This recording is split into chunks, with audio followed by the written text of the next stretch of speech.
بیا د امریکا او د غرب د ګټو په پوسته کې ناست دی. ټوپک ته بلاس کلو غواړي ټوپک لکه د غني خان خبره وي توره راواخله توره پورته که میدان ته ځه. ولې ملکي خلک د پاکستان هدف دي؟ نن یې راله دونه کسان مړ کړل او دن یې راله دونه کسان مړ کړل. راپاڅېد د خپل دولت ته او د خپل وطن لپاره چغه وباسو او په پاکستان باندې ورشو. د دې یو درد چیغه به پورته کیږي، څه په مستقیم ډول او څه په غیر مستقیم ډول. د پنجاب د جبر لاندې جوړ کړي. څومره به غرب د دوی نه دفاع وکولی شي؟ خو د امریکې سره دوستي د هغې ملک د منځ نه تللې ده. دا دوکه تر څو پورې کولی شي؟ که کامیابیږي امریکا او که ناکام کېږي نتیجه به د پاکستان په خاطر وکړي انشاءالله. د هغوی نوم او نشان غواړي ورک کړي. ګوره دغه پښتانه بیا هندوستان سره دي تاسو سره دي او نه هندوستان تاسو سره بیا درکوي. آیا دوی په دغه بدلونونو کې رول نه لري؟ او دلته لګیایي بل یو کال او ډوره نه منو په دې باندې کېږي په دې باندې خلکو له دوکې ورکوي. ټوپک ته به لاس کول غواړي او افغانستان جوړول غواړي بله هېڅ لاره نشته. بسم الله الرحمن الرحیم. دا سیاق درنو لیدونکو سلام، زه عابد احساس یم. په دې وروستیو کې یو ځل بیا پاکستان د پرلپسې هوایي بریدونو په لړ کې د افغانستان په پکتیکا او کونړ ولایتونو کې بریدونه کړي دي. د دغه مظالمو په نتیجه کې لسګونه افغانان شهیدان شوي دي چې ماشومان، ښځې، سپین سرې او سپین ګیري پکې شامل دي او همدارنګه په سلګونو د 200 نه زیات ټپیان دي. دغه مظالم دوام لري. پاکستان څه غواړي چې دغه بریدونو نه ترلاسه کړي؟ آیا هغه څه چې دوی غواړي ترلاسه کولی شي او که نه؟ د پاکستان د ظلمونو په نتیجه کې چې په بلوچستان، پښتونخوا او په افغانستان کې روان دي، د خلکو د شریک درد نه به څه یو مشارکت رامنځته شي او دا به څومره لوی سرخوږی وي. د دې نتایجو او د دې پایلو پړه به بیا د چا په غاړه وي؟ د دې مهم بحث لپاره را سره سیاستوال، د چارو شنونکي او په نړیوالو مسایلو باندې پوي، بیا بالخصوص د پښتنو په مسایلو کې د اوږده موده تحلیلونو، شننو او لیکنو مالک ښاغلی مشال خان ټکر صاحب میلمه دی. ټکر صاحب تاسې ته په سیاق کې هرکلی وایو. ډېره ډېره مننه. پاک الله دې خوشحاله لره، ښه ده، وفا ده، قربان. ټکر صاحب، اول دا چې د افغانستان ولس ته دردېدلو خلکو ته او هغوی چې د غم په ټغر ناست دي هغوی ته تسلیت ووایم. پوښتنه په همدې باندې راپیلو چې ولې ملکي خلک د پاکستان هدف دي؟ بسم الله الرحمن الرحیم. ګرانه، اول تاسو ته، ستاسو د ټلویزیون همکارانو ته، لیدونکو ته او د لر او غر ټول افغان ولس ته د لوی افغانستان د غورځنګ خبره ده، نو دا یو خپل ځانګړی تاریخ لري چې پاکستان به خامخا جنایتکاري کوي او د خپلو بادارانو پروژه به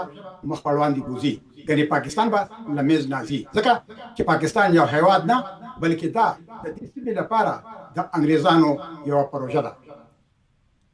ګرانه، هر کله چې په کال 1909 کې دویم جهاني جنګ پیل شو او هټلر انګریزان په مخه راغشتي او لاره کوڅې ترې نه خطا کړې وه، نو دوی پوه شول که دا جنګ موږ وګټو هم موږ به دومره توان پاتې نه وي چې موږ به د هندوستان په شان دومره لوی وطن خپله قانوني وساتلی شو. نو انګریزان په هندوستان کې انګریزانو دا پرېکړه وکړه چې موږ به هندوستان پرېږدو. خو د دویم جهاني جنګ نه وروسته شوروي اتحاد د یو کمیونست زبرځواک هېواد په څېر رامنځته شوی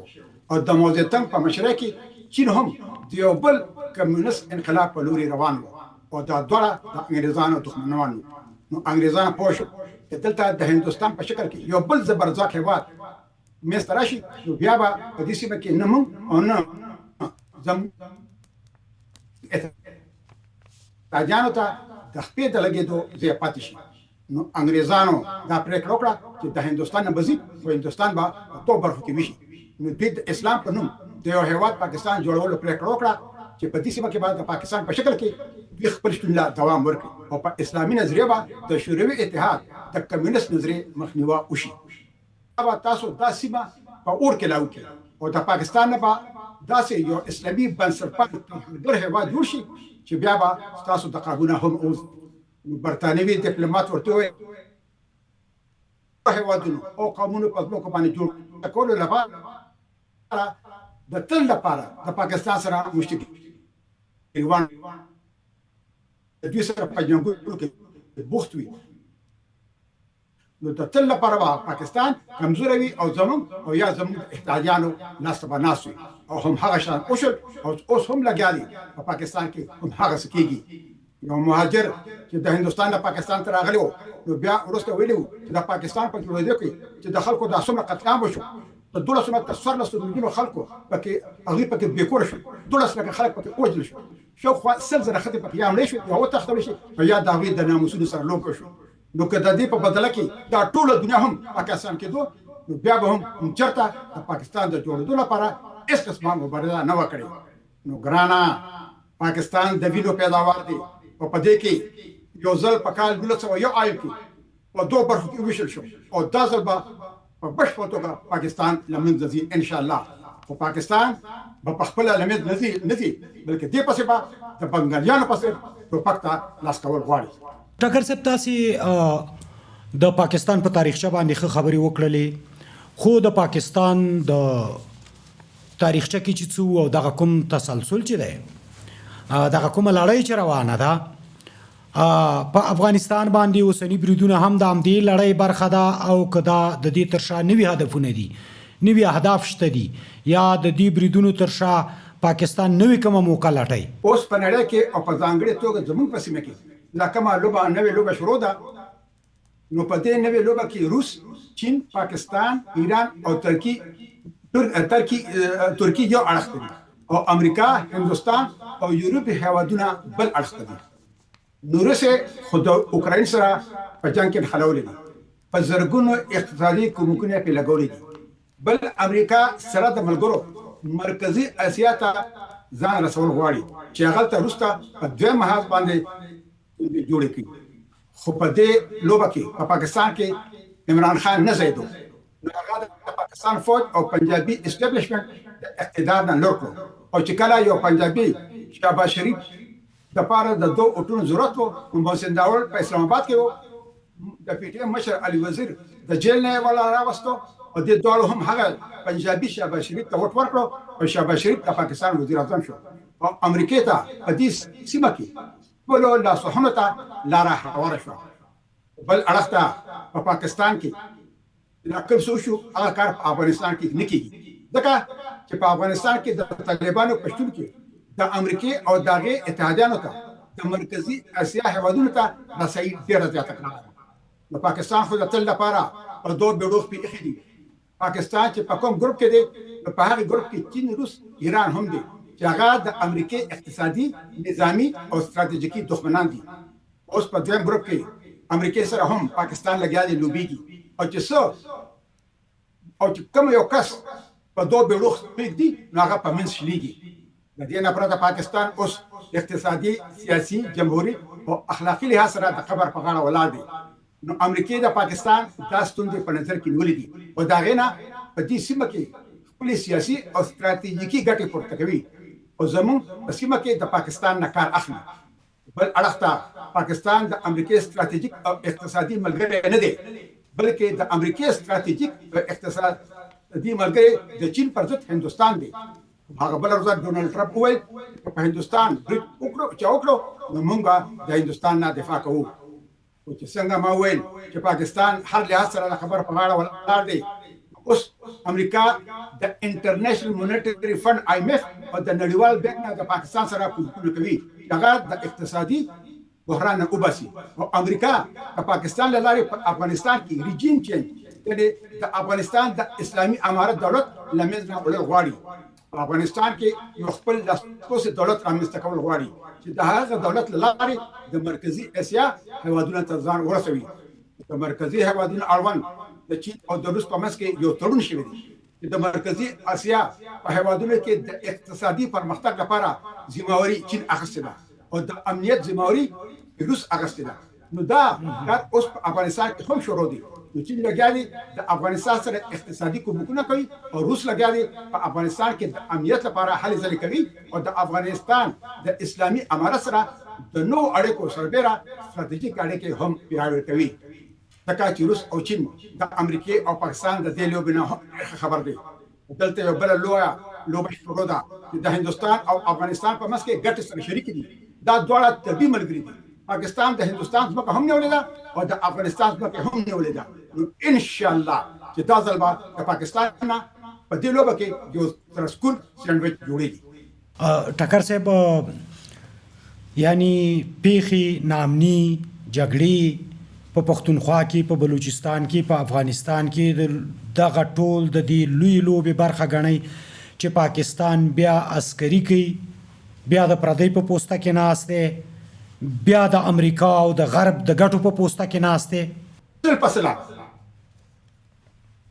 ګوره ګرانه ما خو د خبره ډیره په تفصیل سره بیان کړه چې د امریکای چې څه پروژه ده هغه تاسو ته وایي پاکستان د قبر په غاړه اقدام معاشي تور ولاړ دی په پاکستان کې جمهوریت نشته په پاکستان کې هر یو شی د پاکستان فوج په لاس کې راغشته نو پاکستان اوس لګیالي چې هغه خپل بدبختي څنګه چې د افغانستان د انقلاب په وخت کې د پاکستان سره د 300 ورځو بجټ پاتو او وی په افغانستان کې د امریکا د خوشحالولو لپاره لاسخنه پیل کړي نو هغه کار اوس پاکستان بیا کوي خو زه یو خبره کوم چې ما به پتیر شي دولت کې هم دا خبره کوله تش په نوم په جمهوریت په دولت کې چې دوی به چې نه رااله دونه کسان شهیدان کړل دونه رااله مړ کړل دونه رااله ټپیان کړل په دې کې رااله بمباري وکړه پاک ځای را باندې نو ډېر ښکلي منشانې د ځان جوړ کړو مونږ دغه کار اوس هم پکار دي چې ځان مشیان جوړ کړو چې په پلان کې ولایت رااله بمباري وکړه په ډیګري ولایت رااله بمباري وکړه دونه کسان له شهیدان کړل او د دې لپاره موږ عملی پروګرام وکړو بغیر د عملی پروګرام نه غوړي اسکی قربان شم مونږ پکاره چې عمل ته دغه ورکو لاس ورکو لکه ګوره څه ته خبره زلي ونه نه ما دنیا کتله دا څه خبره چې زه هغه د جن خبره کوم ولیکو ګوره ګرانه زه په داسې کور کې زیږیدلم چې ټوپک مې په لاس کې اغشته نه دي ځکه چې پلان د اجازه نه راکړ پس کتاب را په لاس کې راکړ چې بچي درس وایا ډېر درسونه مو ویل دنیا مو کتله چې زما تعلق د سیاسي او تاریخي کور سره دی نو په ډېر کم عمر کې ما سره د افغانستان احساس پیدا شو هم ستاسو سره مې په کال 2014 کې په شمشاد ټي وي کې مرکه کړې وه چې څنګه زه د 18 کالو په عمر کې افغانستان ته راغلی وم چې خپل وطن ووینم ګرانه ما په لسو هېوادونه وکتل خو زه په یو نتیجه ورسېدم چې تر څو پورې لر او بر یو ځای شوي دي او د اباسین او د مارګرې د غرونو نه تر د امو دریا پورې لوی افغانستان جوړ شوي دي نو نه به د لر او بر د ټول افغان ولس ستونزې ختمې شي او نه به د لوی افغانستان ستونزې ختمې شي او هغه به څنګه کېږي چې ټوپک ته به لاس کول غواړي ټوپک لکه د غني خان خبره وایي توره راواخله توره پورته که میدان ته ځه او لږه لمبه شه په بستې کور د جنان ته ځه ګنې ډوبېږي په پیتې او په حلوا کې بوله او جنت د بیلو د ټیپورو په سودا کې بوله ګوره ګرانه د چین یو تاریخ پوه دی چې د هغه نوم دی سنجو هغه د نن 2500 کال اګاهو یو کتاب لیکلی چې دا کتاب نوم دی د آرت اف وار یعنی د جنگ هنر نو هغه لیکي که تا ته خپل ځان معلوم وي او خپل ځان ښه پېژنې او تا ته خپل دښمن معلوم وي او تا هغه هم ښه پېژنې بیا د 100 کالو د جنګ نه مه یارېږه نو اوس به راشو اول ځان ته نو موږ افغان ولس ته خپل ځان ډېر ښه معلوم دی چې د سکندر یوناني نه راواخله تر د اوسه پورې چې چا هم په افغانستان تېرې کړی دی او افغانستان اشغال کړی دی نو موږ هغوی له ماتې ورکړې ده او د خپل ګران هېواد نه مو په ډېره بېعزتۍ او بې شرمۍ سره شړلي دي او خپل ازلي دښمن پاکستان هم موږ ته ډېر زیات د نږدې نه موږ ډېر زیات د نږدې نه پېژنو چې څلور جنګونه په خپله د هندوستان سره پیل کړي وو او په هر یو جنګ کې به هندوستان ته د اوښ پلونه جوړول تر دې چې په کال 1900 یو آیم کې په مشرقي پاکستان کې خو د مغربي پاکستان 93,000 فوجیانو پر اسګورس ګراوند ډاکه کې خپل پتلونه پرېښول او د نیم نه زیات پاکستان او بنګلادیش جوړ شو او په کال 1999 کې د کارګل په جنګ کې د پاکستان مړه فوجیانو جسدونه د هندوستان نه پاکستان نه اخیستل چې کوم په جنګ کې مشي وو نو بیا هغوی هغه ته په هندوستان کې ښخ کړل نو یا زما ګرانو افغانانو ورونو اخر موږ افغان ولس د پاکستان سره د 100 کالو د جنګ نه ولې یریږي موږ ولې خپل تاریخ نه زده کړو نه کوو موږ ولې پاکستان باندې نه ورځو چې ټول عمر به دې ته ناست یو ولا د ځان له به منشان جوړ کړي او دا به وایي چې نن یې راله دونه کسان مړ کړل او نن یې راله دونه کسان مړ کړل د بس ځان د تېر شوي دله په شاتي منشان مه جوړوئ راپاسې د خپل دولت او د خپل وطن لپاره چغه وباسو او پاکستان باندې ورشو ورې بله لار پاتې ده لږ ځل یې ونې نه خو زما په خدای قسم چې بله لار د دې نه پاتې چې موږ په پاکستان باندې ورشو ډاکټر صاحب تاسې سره خو مې پروګرامونه ډېر کړي دي تاسې مخکې یادونه مو کړه تاسو ویل چې دا مشارکت به په خپله رامنځته کیږي او دا درد به سره را شریکیږي او دا خلک به سره بیا په هغه درد را یو کیږي نو اوس څه وایې د بلوچستان د پښتونخوا او د افغانستان دا درد را یوځای شوی دی او د دې درد د دې یو درد چیغه به پورته کیږي قربان د کیوبا د مشر فیډل کاسترو د هغه سره د ارجنټینا یو ډاکټر په کیوبا کې انقلاب راوست چې دا هغه نوم شګویرا داغه یو قول هغه وایي چې په ونه کې مڼه پخه شي نو هغې پسې به ډنډره اخلي راغورځوي به او بیا به خوري او که تا لاندې خوله چینګه نیولې وي او وایي چې دا صاحب به په خپله زموږ په خوله کې راوغورځي او زه به وخورم وایي هغه صاحب به مرغۍ اول زخمي کړي او هغه به څښا شي نو چې ښکته راوغورځېږي نو بیا به د خوراک دي ګرانه حالات جوړ دي په افغانستان په کوزه پښتونخوا محکوم افغانستان کې او په بلوچستان کې حالات جوړ دي مڼه تیاره ده دې پسې ډنډه راغشتل غواړي په دې نه کېږي زه خو یم چې دې ټولو له چې څنګه په افغانستان کې پاکستان دا 15 کاله لاسوهنه کړې ده په کار چې په ښکاره ډول باندې موږ دوی له لاس ورکړو دا بلوچ او دا د کوزې پښتونخوا دا زمونږ وروڼه دي په کار ده چې موږ سره لاسونه شریک کړو او د پاکستان نه د تاریخ برخه جوړه کړو ګینې دا یاد ساتئ چې موږ ټولو بر هم بر او هم لر څه په مستقیم ډول او څه په غیر مستقیم ډول د پنجاب د جبر لاندې ژوند تېرو په کار چې دوی له موږ لاس ورکړو حالات ګورې بالکل تیار د قربان دي ستاسې وړاندوینه وه چې دا حالات په خپله دې ته جوړیږي پاکستان په خپل حالات دې ته جوړ کړي دي د بلوچستان سره هغسې جبر د پښتونخوا سره هغسې جبر او په افغانستان کې دغسې جبر او د بېګناه ښځو ماشومانو وژل دا به دا خلق د دې خلکو ترمنځ یو قوي تړاو او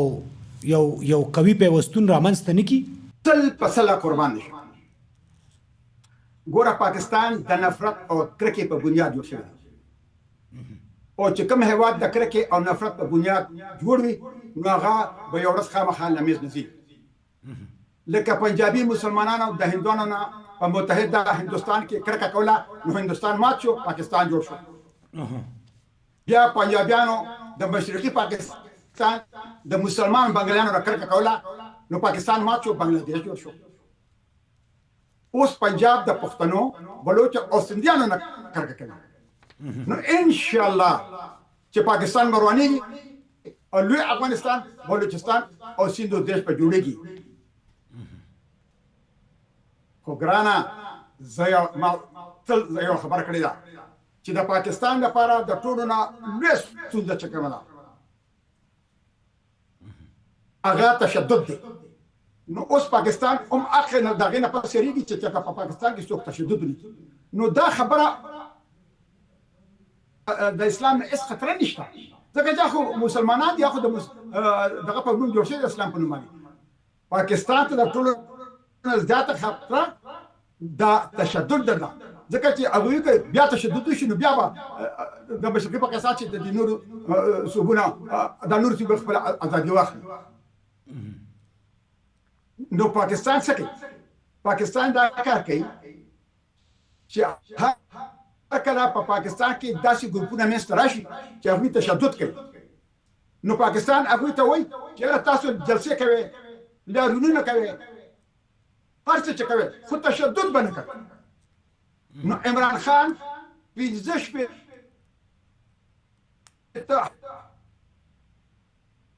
هغه جلوسونه او لاریونونه په پاکستان کې وکړي چې د هغې د پاکستان په تاریخ کې مثال نه ملوي تاسو چې په پاکستان کې داسې تنظیمونه چې هغه تشدد شروع کړي لکه ټي ټي پی شو یا بیله شو نو بیا څه چل شي چې په دې ګروپونو کې چې نور کوم ګروپونه دي مختلف ګروپونه نو هغه کې پاکستان استخباري ادارې یو مشر سره خپل تعلق یو څو ورځې جیل ته بوځي او بیا او خپل پروګرام د عادت شوته په اول کې برترودي چې برترودي نو دوی بیا د پاکستان د حکومت په وینا د پاکستان په بدر دي شروع کی خو چې کله د بیله او ټي ټي پی چې اوس څنګه د تشدد زیات کړی نو بیا دغه کس خېف او وایي چې زما ژوند ته خطر ده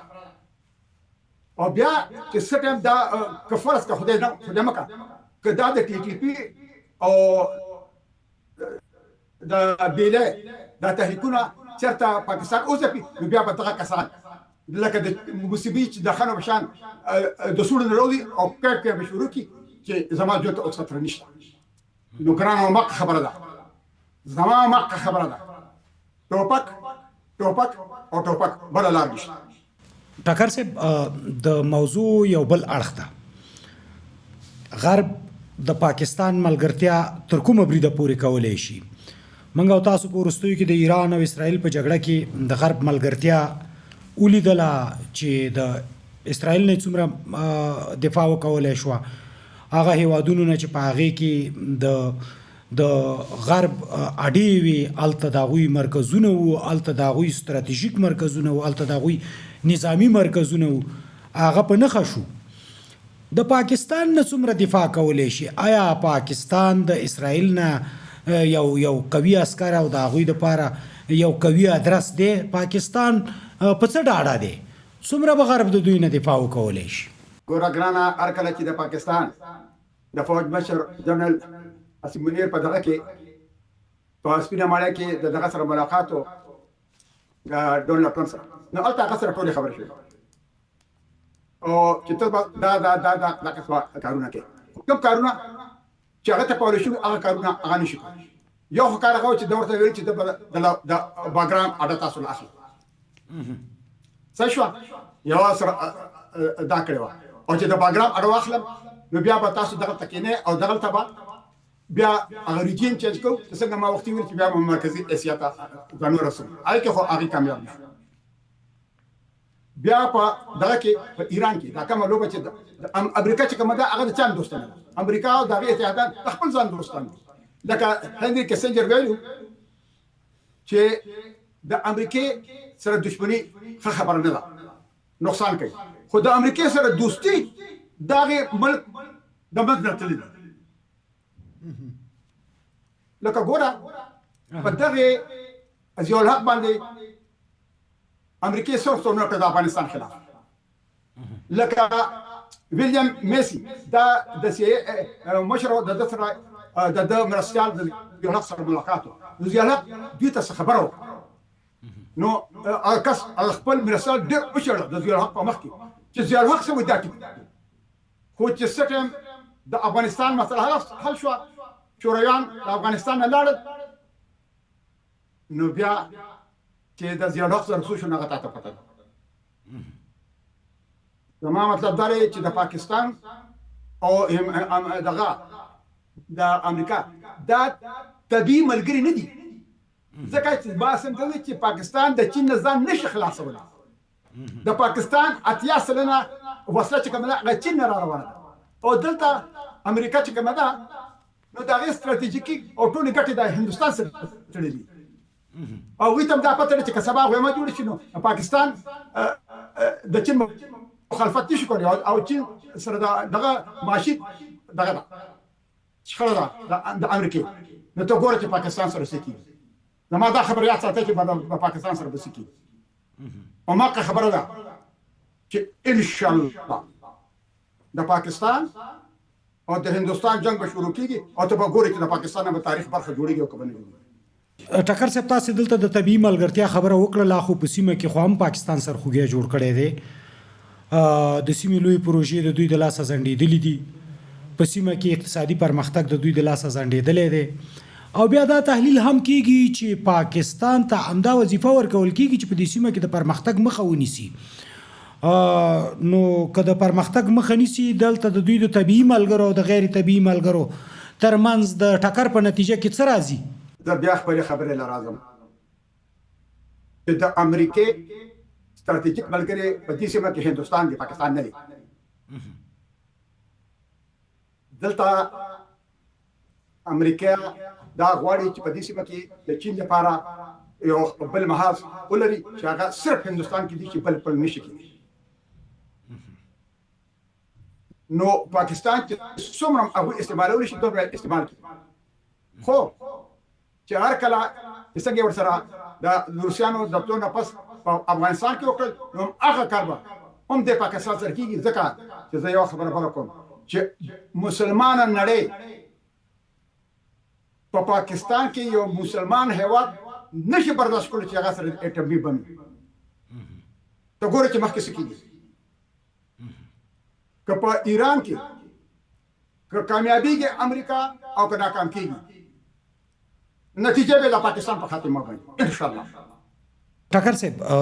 د نړیوال نظم خبره هم په دنیا کې یو توده موضوع ده. په دې باندې سیاستمداران هم لګیا دي او دلته د اقتصاد محوره سیاستونو خبره هم کېږي چې راتلونکي سیاستونه به په اقتصاد باندې وي او راتلونکي روابط به هم په اقتصاد باندې وي.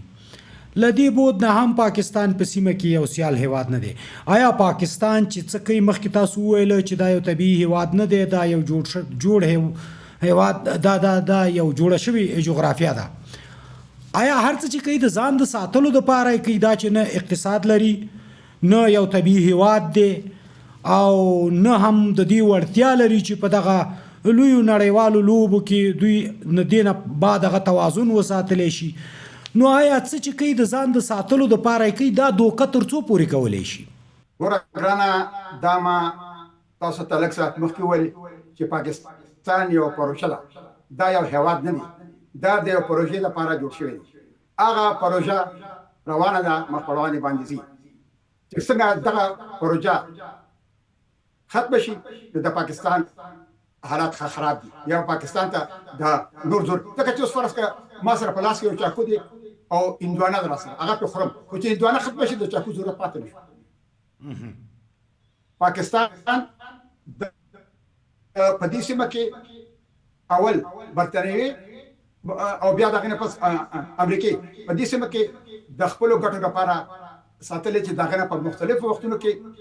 او چې څنګه ما قولنه بیان کې ول خپل پروژې په دې ځای سره مخوړاندې بوزي. نو دا پروژې په پاکستان غواړي کنه غواړي دې به مخوړاندې بوزي. کله کدی بونه نو د مز نزي نو چې ترڅو پر دا پروژې د مخوړاندې بوزي شي بوزي به او چې ترڅو پر نشي بوتله په هغه ورځ پاکستان معاملې ختم. پاکستان د تاریخ برخه جوړیږي ان شاء الله. دا یو څه پاکستان په دې دنیا کې د هوا په شکل باندې مستر نه دی راغلی. زه بار دا خبره کوم بار چې دا د پروژې په شکل کې راغلی دی او چې پروژه ختم شي بیا د ضرورت پاتې نشي. دلته یو بل بود دی ټکر صاحب چې هغه د افغانستان لسګونه میلیونه نفوس یا که په ټوله کې وایو د پښتنو کابو 100 میلیونه نفوس همداسې د بلوچانو دلته د یو لوی ملت خبره ده، دلته د یو لوی ولس خبره ده او د یو لوی انساني قتلې خبره ده. دغه لوی انساني قتله دا خو هم یو ظرفیت لري، یو زور لري، یو قوت لري. آیا دوی په دغه بدلونونو کې رول نه لري؟ دوی په دغه بدلونونو کې لوی لاس نه لري؟ دوی په دغه بدلونونو کې همداسې پاتې شي؟ دوی په دغه بدلونونو کې هیڅ تاثیر ونه لري؟ ګرانه څنګه ما ویل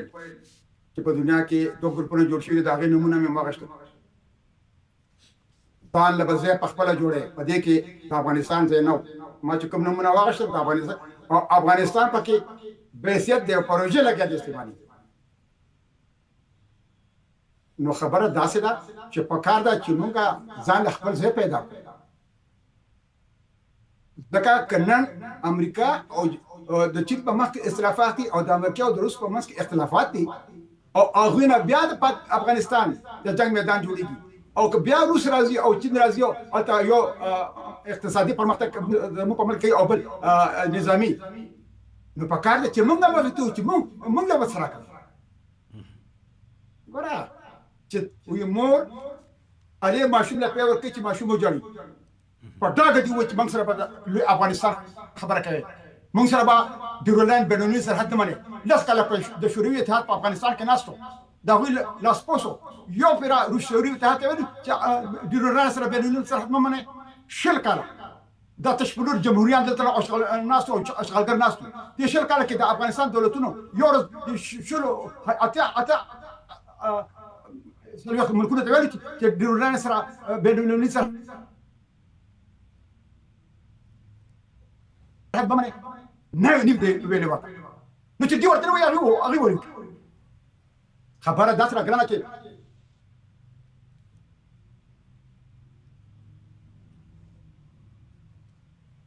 چا سره خبره کوي خبره د ګران ټاکه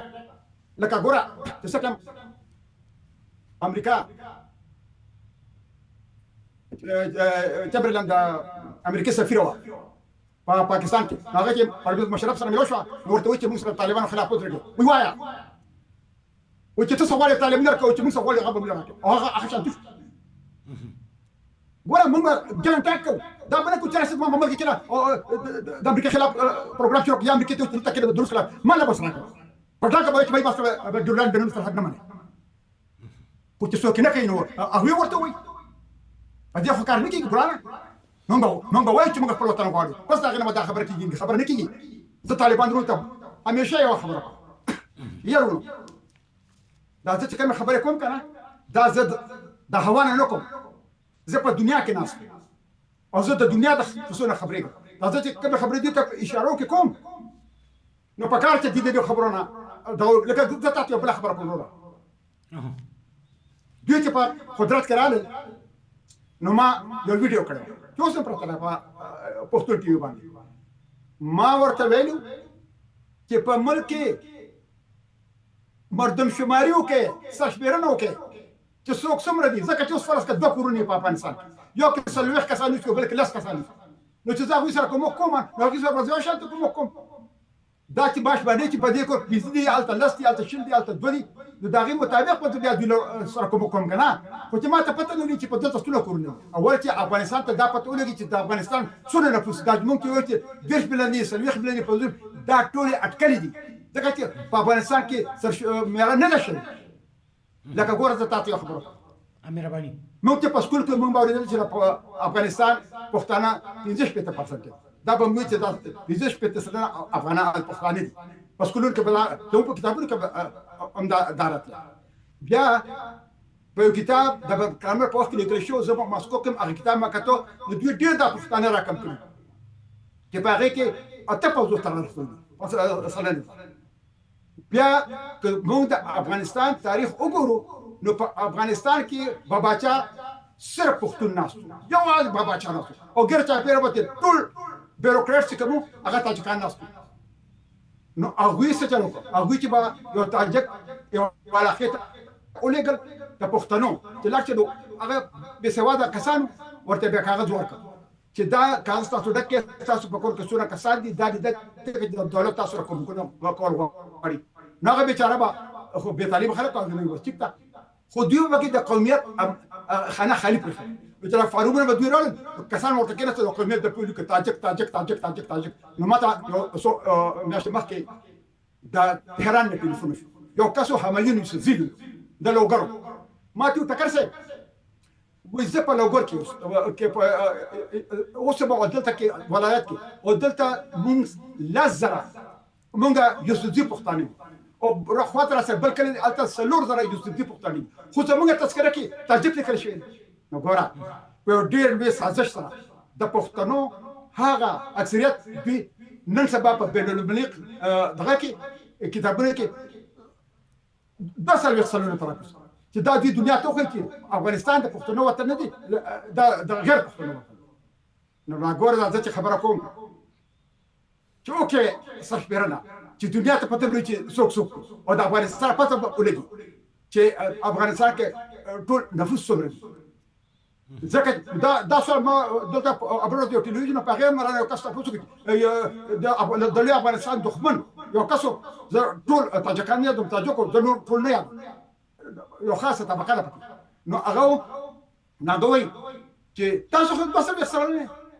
مې ماته به انټرنیټ خبره وي په انټرنیټ خو تاسو مې ماته به انټرنیټ خبر نه کوي مې تاسو به سره داسې کار کوي تاسو د بیروکراتانو مثلا په افغانستان داسې کړی د کوڅه په پښتونخوا یو کس هغه پی ډي کړی دا په دې سلسله کې هغه وي زه د افغانستان په کلی کې ګرځېدل وي زه په پښتنه خو ټول په غرونو کې اوسم وي چې دا ما هغه سره سپیرل پیدا کنه چې سپیرل لاسه شي هغه وي د افغانستان او یا سره خلک چې کوم هغه پښتانه او هغه راکوس کړی 200 سنه او کله حقیقت نظر خبر کې قربان شي من ټکر صاحب د معلومات هم ګټورو ډیر ګټورو خلکو ته ټکر صاحب چې هغه باس بیرته اصلي هغه تراوړو پاکستان بریدونه کوي په دغه بریدونو باندې کوم اهداف چې تاسو تشریح کړه کوم هدفونه چې تاسو ډیر خو واضح او روښانه وویل آیا په افغانستان کې په بریدونو باندې د هدف ته د رسی یا دغه هدف ترلاسه کولای شي یا د دې فشار په ذریعہ کې هغه کوم مخکې په پښتونخوا کې کول او سم روان دي او په بلوچستان کې کوي او کدلته کوي آیا د هدفونو ته رسیدای شي پاکستان په دغه اوس عصر کې دغه هدفونه ترلاسه کولای شي په دې ارمان د پاکستان ناجایز اولاد د پاکستان ناجایز حرمي پلان انګریزان د دې سیمې په دې ارمان ته په دې ارمان د شل کاله امریکایانو ملاله په دې ارمان د ویتنام نه د شمالي جنوبي ویتنام نه امریکایانو ټول چې جنوبي په شمالي ویتنام کمبودیا او لاوس باندې هر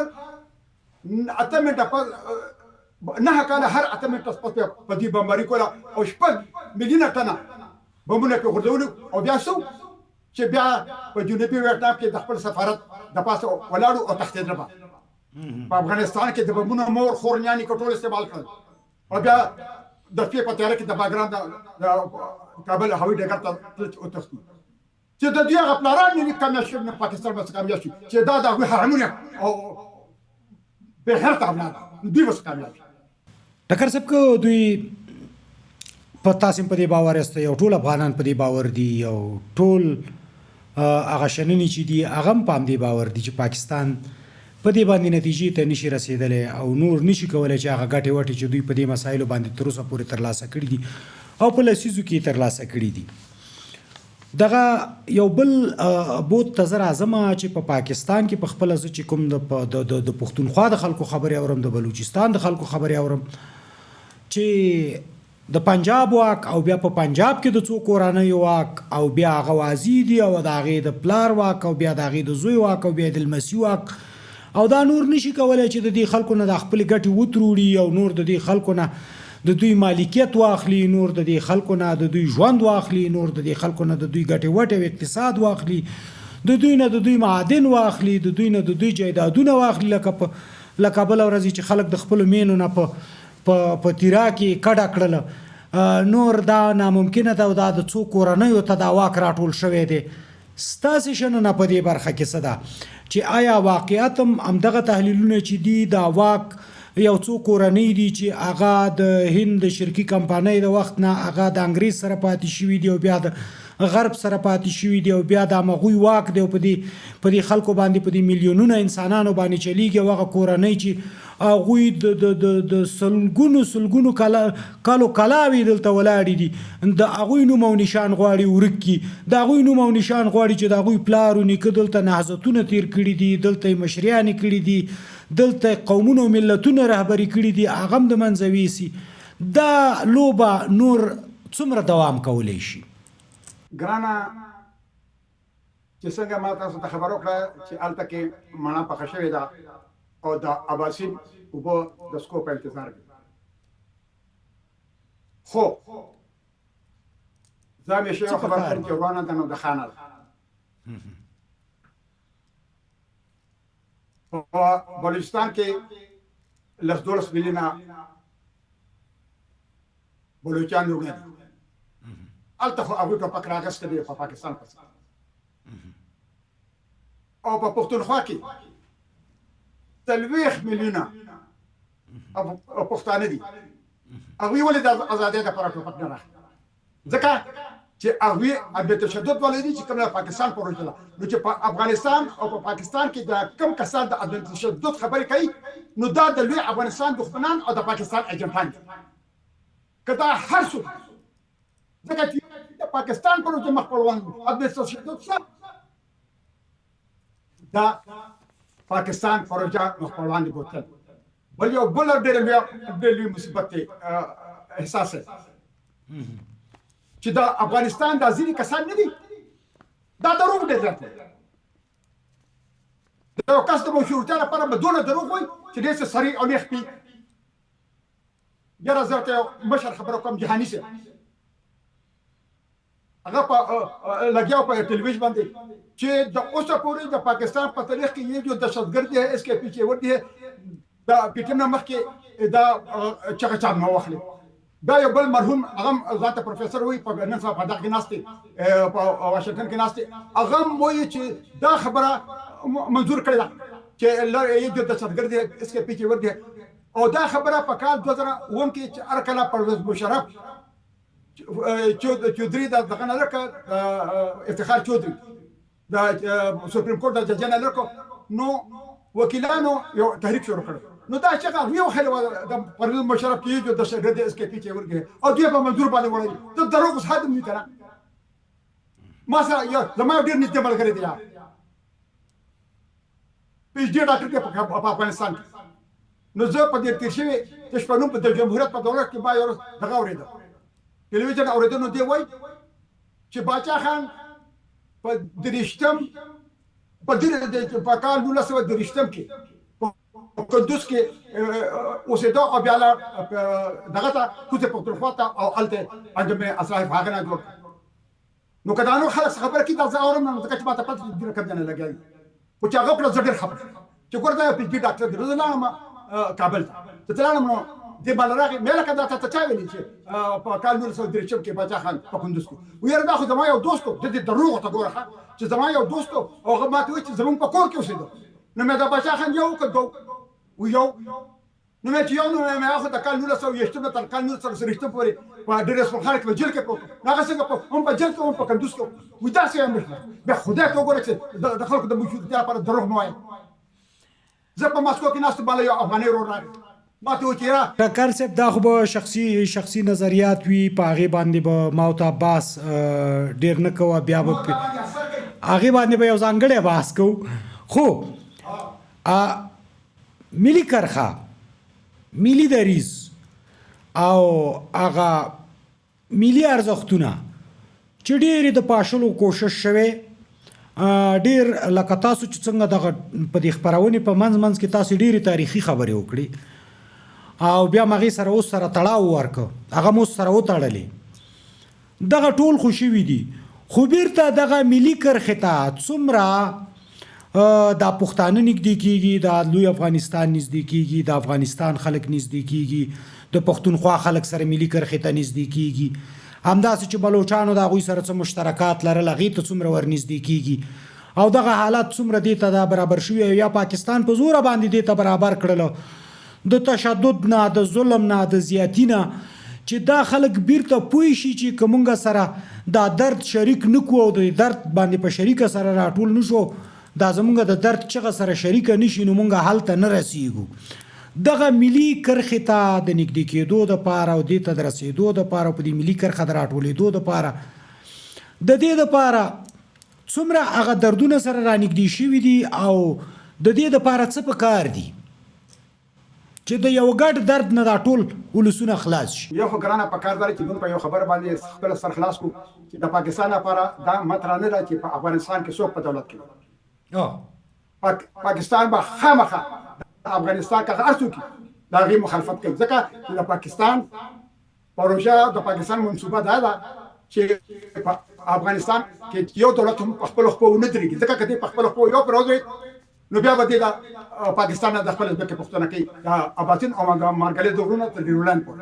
نو دوی همیشه پر دا کوشش کوي چې څوک هم په افغانستان کې په دولت کې دوی روستي لکه د ډاکټر دجونه پس دوی دولت وقتی دولت جوړ کو داغه په میا مخالفت اوس عام ورس پرې پوښي ورته ډیره دنیا سره په کټک په کوڅه پښتونخوا کې په پرې پښتون او په بهر دنیا کې ډېر افغانان سره کته لدی کته پر دې دوه سره ټول خلکو ته پکړ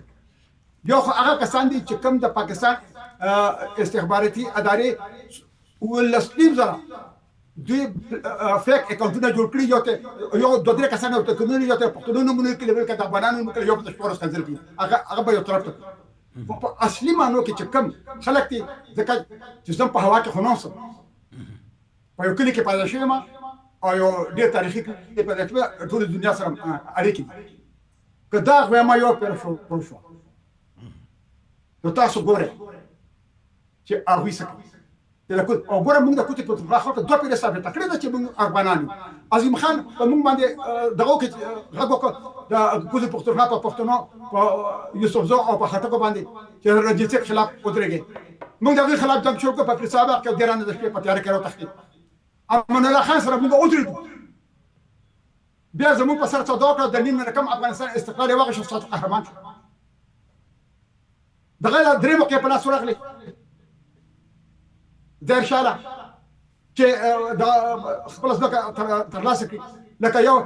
په کال 1970 کې چې هغه د پاکستان جوړ شو نو موږ د 200 کالونو شون درلود افغانستان خپل فوج سره یو قوي دولت سره په افغانستان باندې ورغی په پاکستان باندې ورغی چې خپل ځمکه ته واخلي بیا دغه کې په کال 1955 کې بیا مقرر لته چې د هندوستان او پاکستان جنگ ورغه په خپل ځکه الټا پاکستان سره به کومر کول چې د ډیورلاند باندې د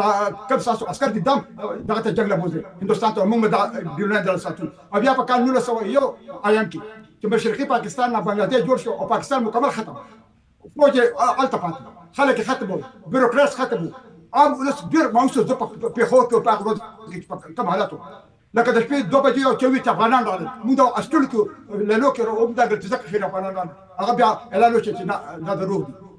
را پاسې به تاسو ودریګو بر سره موږ را پاسې په افغانستان د اصلي چې بیا هم داسې کړی لکه دا څه چې دغه په وخت کې د امیر عبدالرحمن خان په وخت کې په کال دغه 1309 دغه کې اوم کې قبایل را پاس کېدل دا انګریزانو خلاف دغه به وي 2 کال جنگ یو کال جنگ او دغه به وي امیر عبدالرحمن خان وای دا د برتانوي پرې رسول ده بیا چې کله پټکر په کال 1930 کې پټکر او په کسر خلاص جنگ نادر شاه به دا د برتانوي استعمار کول راځي او بیا چې پارټي اتشم د اگست کال 1998 کې د په بابل کې د پښتونو قتلعام کې نو زر شاه به د پاکستان کول راځي دا د پاکستان سود نه ده زموږ د افغانستان سود ده د افغانستان د نیمه ذات ځکه نیمه وطن په ډیرونه ښکته پروت دی او دوی دا د ویستو ده را پاسې به تاسو ودرېږو بر سره موږ ټول خلک تیار دي خو ګوره دا ساتي د اقا د شګوره خبره چې مانا به راغورځي خوري به پرې دې باندې چې خو ورته چې غنی نسو لکه ماته ډېر کسان یو خبره کوي چې په کارته پاکستان ورشي په خپل افغانستان د کوټ پښتونخوا خلک موږ سره یو ځای شي نو دا پاکستان خو په کال 1901 آیو کې ورشو یو ځای شو چې تاسو نه غواړئ په واقع یو شي خو ګوره زه ډېره خطرناک خبره مهرباني د پاکستان د جوړېدو نه مخکې د صوبه سرحد خلک چې اوس ته کوټه پښتونخوا موږ وایو هغه د افغانستان برخه نه وه هغه د برتانوي برخه وه خو که موږ دا کوم حالات را روان دي او موږ هندوستان د پاکستان د جبر نه آزاد کړو ګوره دغه پښتانه بیا هندوستان سره دي تاسو ردي او نه هندوستان تاسو بیا درکوي خود هغه وخت کې برتانوي هندو اوس په اکټ بار دي دې ته لږ سوچ وکړئ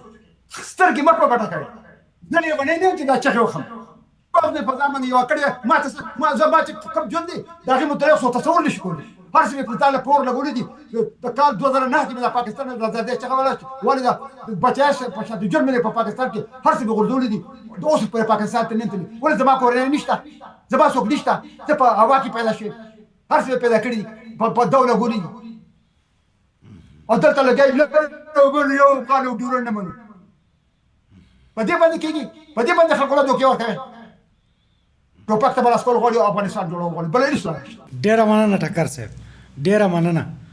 کور مو آباد خوشحاله اوسئ